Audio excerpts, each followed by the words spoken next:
Al comienzo de aquella noche, todo parecía tan común como una rutina feliz lo permitiría.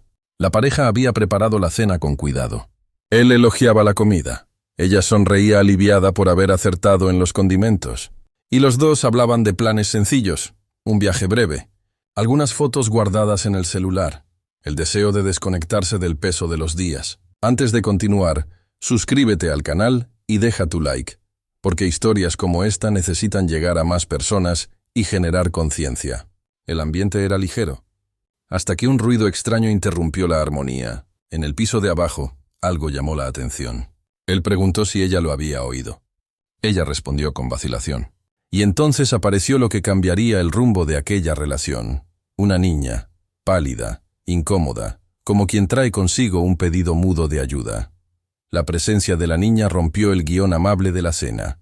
El hombre, sorprendido, quiso saber quién era. La mujer, tomada por una mezcla de miedo y culpa, contó la verdad.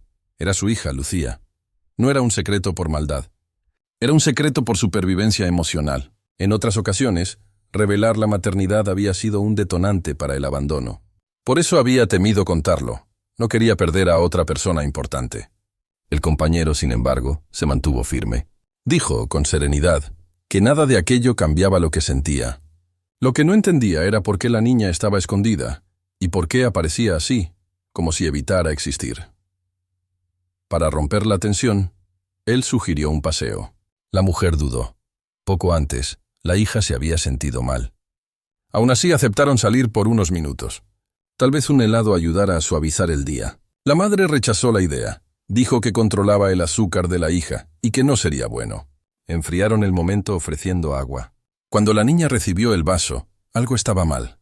El olor extrañamente dulce, el color turbio, la espuma en la superficie. No parecía agua limpia. Cuestionada, la niña admitió que había comprado agua de nieve a un vendedor ambulante. La madre se angustió, quería volver y reclamar. El compañero intentó calmarla. El episodio terminó sin confrontación, pero dejó una pista importante sobre la negligencia que rodea pequeños hábitos. Cuando la infancia tiene que negociar hasta un vaso de agua, el mundo a su alrededor está fallando. De regreso a casa, la dinámica real apareció con crueldad. La madre de Lucía, presionada por obligaciones, control y ansiedad, descargaba en la hija la frustración que no reconocía en sí misma. La niña había arruinado un plan con el novio de la madre porque tuvo hambre. Fue llamada inútil. La casa estaba desordenada, y eso se convirtió en pretexto para castigo. El transporte público, caro para quien contaba monedas, se transformó en motivo de humillación. La niña tendría que volver caminando. Cualquier gesto de autonomía era devuelto con dureza. La palabra castigo no educaba, servía para aislar. También estaba el peso invisible del dinero. La madre se quejaba del precio de los autobuses y decía que no pagaría más nada. Exigía monedas de vuelta cuando la hija intentaba ayudar. El collar que la niña guardaba como recuerdo de su padre muerto, último símbolo de vínculo y amor, fue arrancado con frialdad bajo la justificación de que nada en aquella casa pertenecía a la niña. Cuando protestó, oyó que todo lo que tenía venía de la madre, incluida la ropa que llevaba puesta. El recuerdo del padre se convirtió en munición para herirla. El hombre, según la madre, había sido un fracasado que las había dejado en la miseria. La niña guardó silencio por fuera, pero por dentro resonaba la pregunta que hiere a cualquier niño. Si todo en mí es desechable, ¿qué soy yo? En la cena con el novio, la situación se agravó. Él llegó animado, dispuesto a apoyar. La madre, Estela, figura que surgió para conocer y evaluar, mostró un comportamiento arrogante, alternando simpatía performática y comentarios duros. La niña, exhausta del día, fue mandada a dormir de castigo, como si no mereciera participar de la mesa. El novio se extrañó. La niña tenía apenas 8 años. Disciplinar forma parte de la educación, ponderó, pero el exceso denunciaba algo errado. En minutos, el barniz de cordialidad estalló. La madre rechazó críticas. Dijo que nadie le diría cómo criar a su propia hija y expulsó a los visitantes. El novio, decepcionado, vio lo que no quería creer. Detrás de sonrisas y promesas, había abuso. Al día siguiente, la agresividad de la rutina volvió. La niña recibió sobras frías como almuerzo, como si cualquier alimento bastara para callar el hambre, y con ella, la voz. Pidió a la madre un uniforme nuevo. El antiguo estaba rasgado, sucio, demasiado viejo para enfrentar un día más de clase, pero oyó que el dinero se había gastado en salón, uñas y maquillaje. El collar del padre, vendido a toda prisa, generó algunos billetes que desaparecieron antes de convertirse en dignidad para la hija. La niña insistió, una parte era suya. El pedido, legítimo, fue tratado como insolencia. En la escuela, la señal de alerta encontró testigos. Profesores y equipo notaron el estado del uniforme, el cabello desaliñado, el hambre silenciosa de quien no tiene recreo de verdad. Una coordinadora decidió conversar.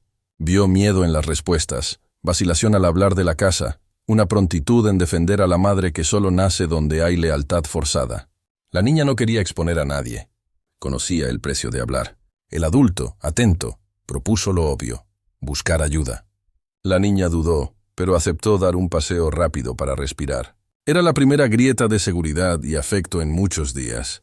Mientras tanto, la vida adulta seguía con sus propios choques. El novio, que creía en una relación sincera, lidiaba con la frustración de ver a la mujer agredir la maternidad en nombre del control. La madre de la niña, por su parte, defendía con uñas y dientes un modelo educativo que confundía firmeza con humillación y disciplina con castigo. En medio de esa cuerda floja, estaba una niña que necesitaba protección. La línea del tiempo avanzó hasta el punto de giro. La niña reveló que el padre, según la versión de la madre, estaba muerto. Contó que él habría salido a comprar medicinas cuando un accidente lo llevó.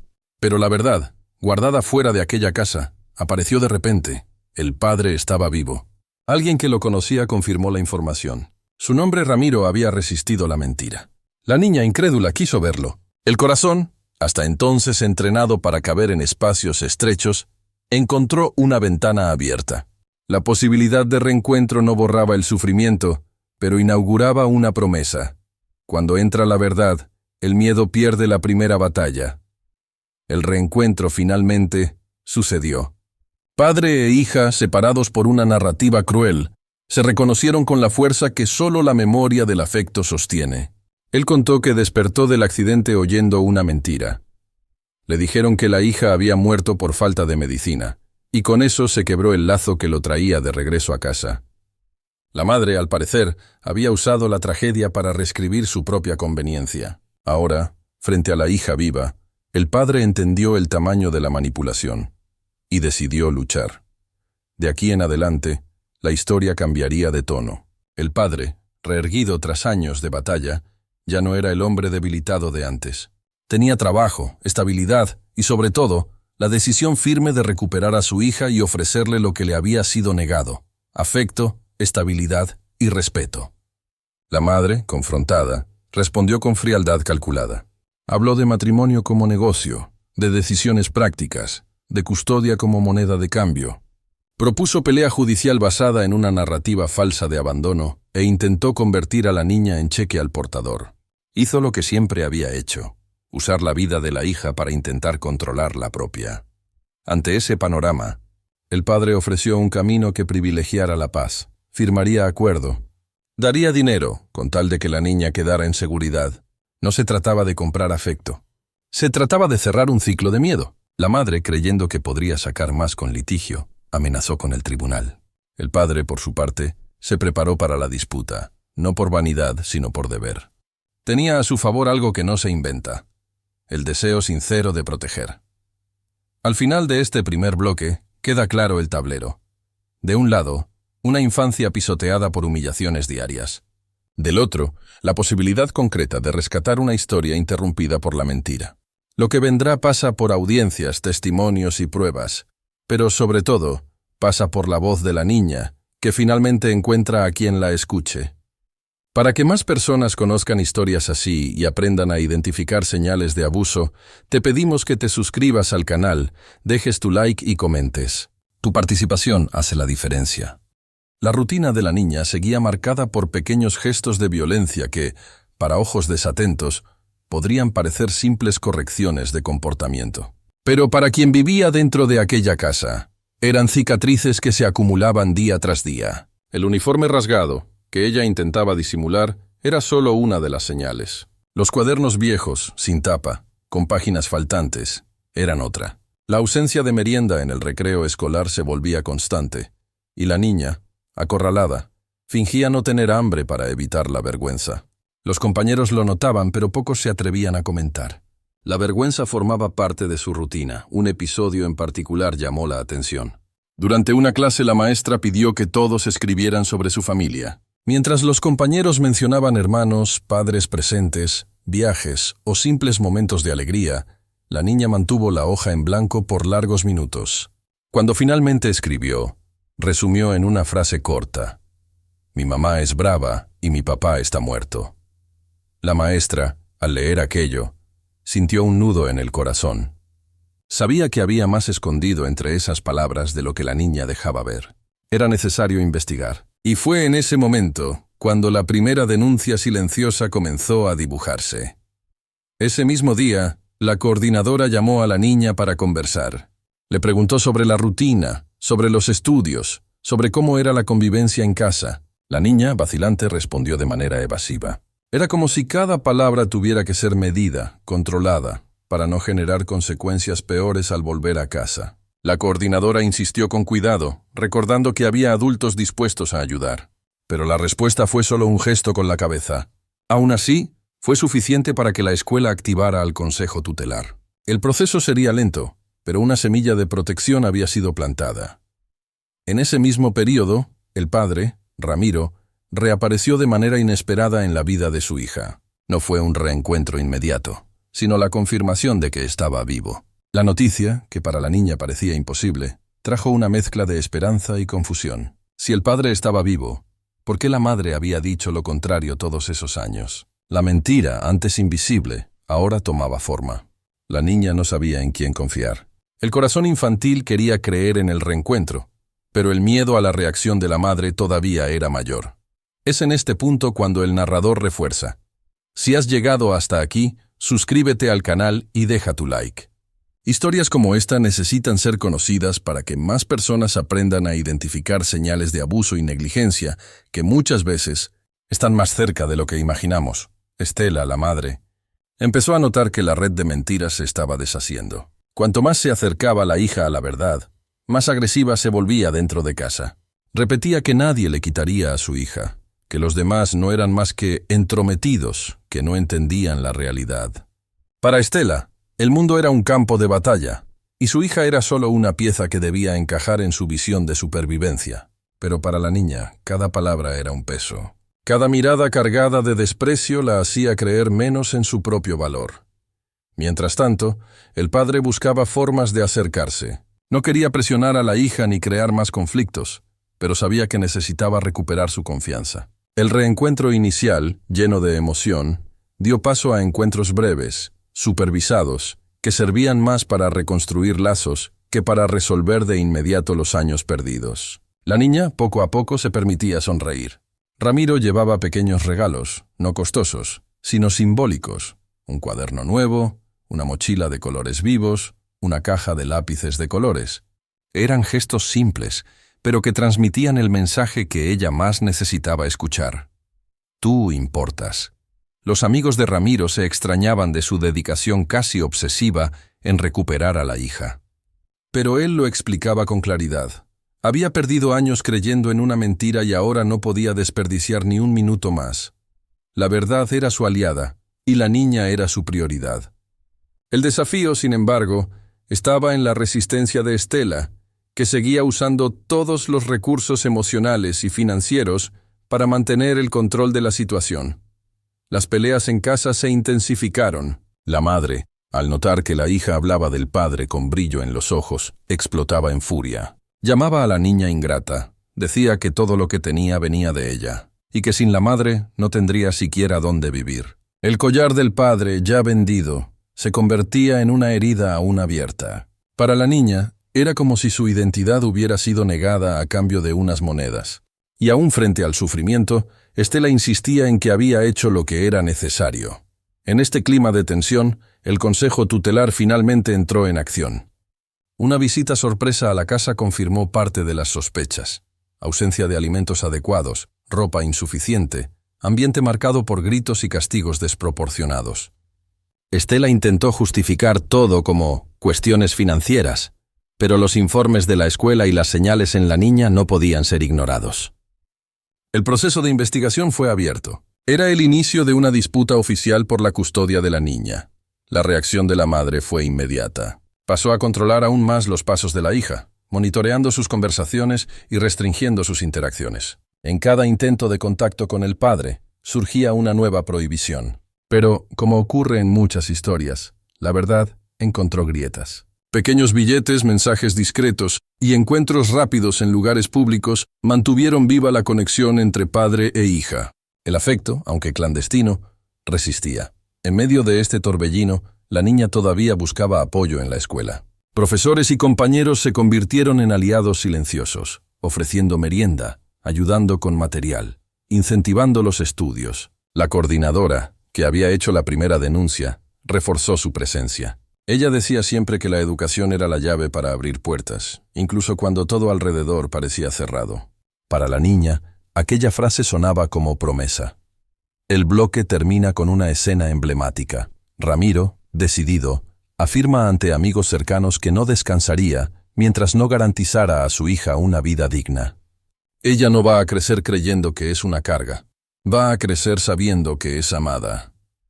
Esas palabras resumían no solo un deseo, sino una declaración de guerra contra la negligencia y la mentira. El narrador, antes de cerrar, refuerza una vez más. Si esta historia te atrapa y te emociona, suscríbete y deja tu like. Eso nos ayuda a difundir historias que pueden abrir los ojos de mucha gente. El reencuentro entre padre e hija había sido un soplo de vida después de tantos años de silencio. Ramiro, ya levantado tras el accidente que lo había dejado marcado, no se permitía más ser definido por las limitaciones físicas. El reencuentro con Lucía le dio una misión mayor que cualquier conquista material: luchar por la custodia de la niña y rescatarla de las garras de una madre que veía a su propia hija como una carga a negociar. La tensión crecía día tras día. Claudia, la madre, no mostraba arrepentimiento. Al contrario, trataba el regreso de Ramiro como una amenaza a su control. Para ella, la niña no era hija, sino moneda.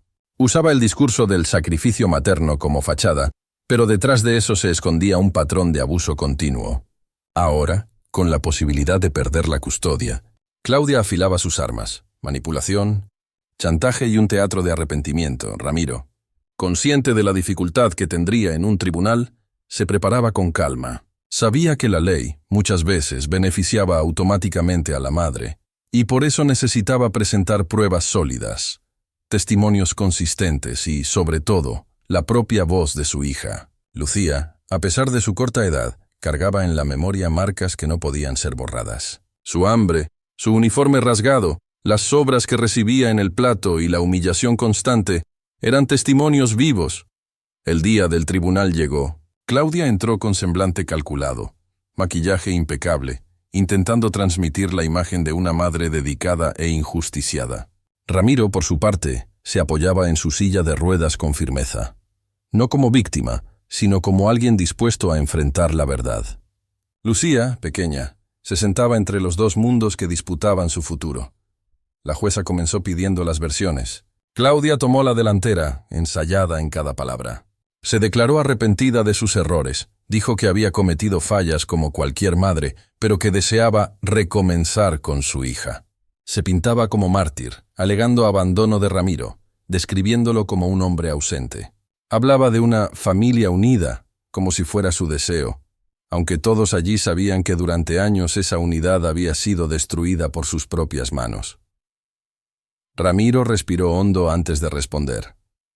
Explicó que nunca había abandonado a su hija. Relató cómo Claudia lo había separado de Lucía con una mentira cruel, diciéndole que la niña había muerto, y cómo usó el accidente para deshacerse de él. Mostró documentos, informes médicos, testigos que confirmaban su versión. Pero lo más fuerte de sus argumentos no estaba en el papel, estaba en la mirada de su hija, que ahora pedía ser escuchada. Cuando la jueza autorizó a Lucía a hablar, el silencio en la sala fue absoluto. La niña, de apenas 8 años, respiró profundo, conteniendo las lágrimas. Su voz era frágil, pero cargaba una verdad imposible de ignorar. Contó cómo la madre la dejaba con hambre, cómo tenía que caminar largas distancias porque el transporte era muy caro. Habló del uniforme rasgado, de las sobras en el plato, de los castigos injustos. Relató cómo su madre había vendido el collar que había pertenecido a su padre, el último símbolo de afecto que guardaba de él. Cada palabra era una herida abierta frente a la justicia. Claudia intentó interrumpir, llamando a su hija mentirosa, pero fue contenida por la jueza. Era tarde. La verdad ya había sido expuesta. La decisión parecía inevitable. La jueza, con firmeza, anunció que la custodia de Lucía pasaría a Ramiro. La niña tendría, finalmente, un ambiente seguro para crecer. Claudia protestó, amenazó con apelar, pidió dinero.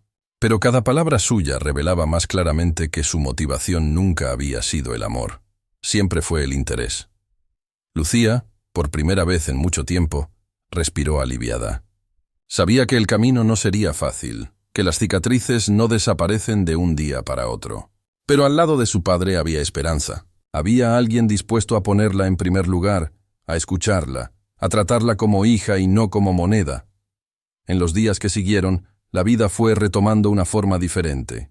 Ramiro, con apoyo de amigos y familiares, organizó la casa para recibir a su hija. Compró el uniforme nuevo, preparó el material escolar, arregló un cuarto sencillo pero lleno de cuidado. En cada detalle, Lucía veía nacer ante sí algo que no conocía: estabilidad. La escuela también apoyó la transición, acogiendo a la niña y reforzando su autoestima. Los maestros, ahora atentos, le mostraban que era posible aprender sin miedo a regresar a casa. La niña, que antes escondía su sufrimiento detrás del silencio, comenzaba a sonreír. La decisión judicial había sido clara. La custodia de Lucía quedaría con Ramiro. El tribunal se dispersó poco a poco, pero la sensación que quedaba en el aire era que algo mayor había ocurrido allí. No era solo un caso resuelto en papeles. Era la ruptura de una cadena de silencio y dolor que había durado años. Para Lucía el camino aún sería largo, pero la primera puerta se había abierto. Por primera vez, podía imaginar un mañana diferente. En los días siguientes, el cambio se sintió en cada detalle. Ramiro, aun enfrentando limitaciones físicas, hizo cuestión de mostrarle a su hija que no estaba sola. Organizó el cuarto con cuidado, una cama nueva, sábanas simples pero elegidas con cariño, e incluso un pequeño espacio en la pared para colgar los dibujos que Lucía haría. Para él no era solo mobiliario, era un símbolo de pertenencia. La niña, al ver ese espacio preparado solo para ella, sintió algo que no conocía: seguridad. En la primera noche, todavía asustada, Lucía tardó en dormirse. El silencio de la casa le parecía extraño. Estaba acostumbrada al ruido de puertas golpeando, a los gritos que venían sin aviso, a las órdenes seguidas de castigos. Ahora, lo que había era solo la voz calma de su padre, que la llamó 2 veces para ver si estaba bien. Ese cuidado la desconcertaba, pero también la reconfortaba. Fue la primera vez en mucho tiempo que durmió sin miedo a ser despertada por reproches. En medio de esta nueva rutina, Ramiro también necesitó aprender. Criar a una hija solo no era tarea fácil, y él lo sabía. Pero en lugar de imponer, eligió escuchar. Preguntaba qué quería comer, si estaba cómoda, incluso cómo le gustaría que fuera su nuevo uniforme. Pequeños gestos que, para él, eran naturales, pero que para Lucía eran revoluciones. El simple hecho de tener voz, de ser consultada, de percibir que sus opiniones importaban, empezaba a reconstruir su autoestima. Mientras tanto, Claudia, la madre, no aceptaba la derrota. Desde afuera, intentaba acercarse bajo la máscara del arrepentimiento. Llamaba a parientes, enviaba mensajes a conocidos, juraba que había cambiado. Pero cada intento sonaba calculado. El tribunal ya había visto lo suficiente y cualquier nueva maniobra era solo otro capítulo del mismo teatro. Ramiro, por precaución, mantuvo distancia, sabiendo que la estabilidad de su hija dependía de firmeza frente a cualquier manipulación. En la escuela, la transformación de Lucía no pasó desapercibida. Los maestros notaron que la niña, antes retraída, comenzaba a soltarse. Al inicio, aún llegaba con la cabeza baja, uniforme impecable pero mirada insegura. Con el tiempo, empezó a levantar la mano en clase, a sonreír en los juegos, a comer con apetito en el recreo. La ausencia del miedo hacía florecer una infancia que antes había sido sofocada. Una coordinadora confidenció: «Es como si fuera otra niña», pero las marcas del pasado no desaparecían de un día para otro. En algunos momentos, Lucía todavía se culpaba sin motivo. Pedía disculpas incluso por tropezar con la mesa. Cuando recibía un regalo sencillo, como una caja de lápices de colores, lo miraba con desconfianza, como si pudiera ser retirado en cualquier instante. Ramiro lo entendía. Las heridas emocionales no se borran, se cuidan. Por eso, a cada pedido de disculpas respondía con paciencia. No tienes la culpa, hija. Aquí estás segura. Un día, al preparar sus cosas para la escuela, Lucía encontró un billete que su padre había dejado en la mochila. Decía simplemente, «Estoy orgulloso de ti». Las lágrimas aparecieron sin aviso. No porque la nota fuera larga, sino porque nunca había recibido algo parecido. Por primera vez, sentía que era vista como una hija de verdad, y no como una carga. Del otro lado, Claudia aún intentaba usar el dinero como argumento. Buscó abogados, habló de apelar, pero su propia actitud debilitaba sus posibilidades. En conversaciones informales, dejaba escapar que la custodia valía más que el dinero. Ese tipo de comentario llegaba a los oídos de quienes importaba. Con cada palabra, se confirmaba que su interés nunca había sido la niña, sino el control. Ramiro, por su parte, no gastaba energía en revancha. Su enfoque estaba en el presente: llevar a la hija a la escuela, preparar comidas, ayudarla a dormir tranquila. El pasado ya le había robado demasiado tiempo. Ahora quería recuperar lo que fuera posible. Lucía, en respuesta, empezó a florecer en aspectos simples. Volvió a dibujar, tarareaba bajito mientras hacía la tarea, pedía cocinar junto con su padre. Cada gesto mostraba que la infancia, aunque tardía, podía ser devuelta. Las semanas pasaron. Una tarde, al salir de la escuela, Lucía fue sorprendida por compañeras que la invitaron a jugar. Antes, habría rechazado por miedo a llegar tarde a casa y ser castigada. Esta vez miró a su padre, que la esperaba con paciencia. Él sonrió y dijo, «Ve, hija, disfruta». «Yo espero». Fue en ese instante que la niña comprendió. Ya no tenía que vivir bajo cadenas invisibles. Al final de este bloque, el mensaje es claro. La vida de Lucía comenzaba a ser reconstruida ladrillo por ladrillo. No por el olvido de lo que sufrió, sino por la certeza de que ahora había alguien a su lado dispuesto a protegerla. Y es en este punto que el narrador refuerza. Si crees que historias como esta pueden abrir los ojos de mucha gente, suscríbete al canal, deja tu like y comenta. Tu participación ayuda a llevar más conciencia a quienes la necesitan. El tiempo pasó, y la vida de Lucía comenzó a encontrar un nuevo compás. Lo que antes era solo supervivencia dentro de paredes hostiles se transformó en una rutina con pequeños momentos de alegría. El cuarto que Ramiro había preparado no era lujoso, pero para la niña tenía un valor incalculable. Cada detalle le recordaba que ahora pertenecía a ese lugar. No como huésped, sino como hija.